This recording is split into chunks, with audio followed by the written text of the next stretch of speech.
Jaron Boots Ennis leaves the 147-pound division, and he also vacates his belts. And I know a lot of people are going to call Boots Ennis a duck because Teofimo Lopez has been calling out Jaron Boots Ennis and also Devin Haney, but nobody will ever duck Devin Haney. But moving from welterweight to middleweight, is that really a duck?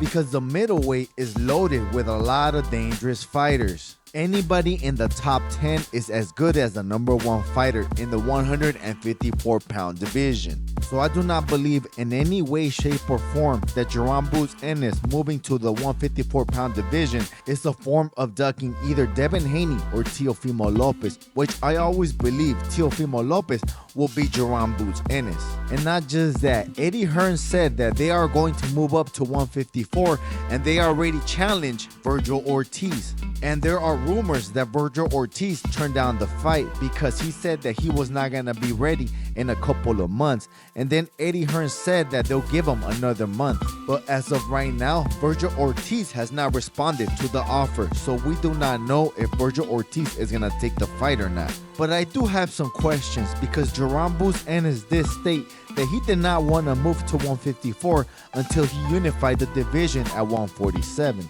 Now, Jaron Boots Ennis has not been looking good in his last 2 fights. He has been caught clean and with lower level tier opponents. So a lot of people were questioning how good Jaron Boots Ennis was because he had trouble with lower level opponents. And I also believe he had trouble making weight and it was time for him to move up. So I believe it was actually the weight cut that was hindering Jaron Boots Ennis' performance and he looked more human at 147.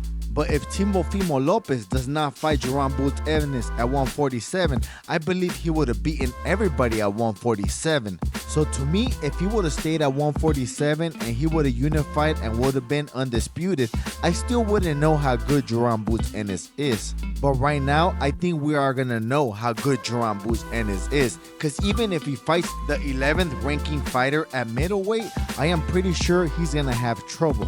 There are a lot of dangerous fighters in the middleweight division. Let me name a few: Virgil Ortiz, Charlo, Tim Tszyu, Sebastian Fundora, Braca Mataliev, Terrence Crawford, Errol Spence, and Keith one-time Thurman. I know I missed a couple, but there's too many good fighters at 154. Even when Terrence Crawford debuted at 154, he fought a 10-0 Israel Madrimov, and Israel Madrimov gave everything that Terrence Crawford can handle.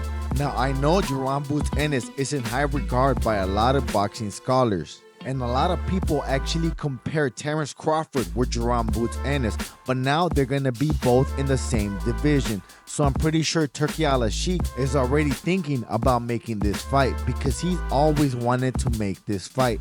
Now, as of right now, I have Terrence Crawford beating Jaron Boots Ennis, but who knows because Jaron Ennis has been draining himself fighting at 147. But usually when a fighter drains himself for way too long, they start to lose stamina, speed, and power. Well, it will depend, but Jaron Boots Ennis is way too big for the divisions. And even Eddie Hearn confirmed this. He said that he was draining himself and you will see a way better Jaron Boots Ennis at 154. And Eddie Hearn also stated that he can also move to 160 and even 168. I think he could even fight at 175 in a catchweight. But we are talking way ahead of his time because Jaron Boots Ennis has a lot of work to do at 154. Now, this is the division that I believe we're going to know how good Jaron Boots Ennis is. Now, I know there's a lot of fighters to beat at 154, but the main ones to beat to me is Virgil Ortiz and Terrence Crawford, and Charlo and Sebastian Fundora. Now, if Jaron Boots Ennis could beat 4 of these fighters, I will put Jaron Boots Ennis as one of the best pound-for-pound fighters of our era. But I believe Terrence Crawford can beat Jaron Boots Ennis because I believe this is the division that's going to answer a lot of Jaron Boots Ennis questions. Now, when Jaron Boots Ennis was coming up, I thought he was invincible, but his last 2 fights says otherwise. He got touched way too much for my liking. So this is the division that we are going to know how good Jaron Boots Ennis is. And if the weight cut had anything to do with his performance, because I remember Eddie Hearn stated that he did not want to underperform against Teofimo Lopez. But what I don't get, how come Eddie Hearn stated that Jaron Boots Ennis is going to struggle with Teofimo Lopez, and Teo is coming from 140 to 147, and Eddie Hearn never stated that Jaron Boots Ennis was going to struggle with Brian Norman Jr., and Brian Norman Jr. is already at 147 and a champion. Now that is a Chinese riddle for you. Now comment below, do you guys think Jaron Boots Ennis will be better at 154? But even if he's better, he's gonna have way tougher competition. Comment below and I'll write to everyone back. But remember this, guys, I ain't the biggest, I'm the baddest. And if you wanna hop out your boy, throw $1 at the super thanks. I gotta roll. Peace. Let's go, champ! Let's go, champ!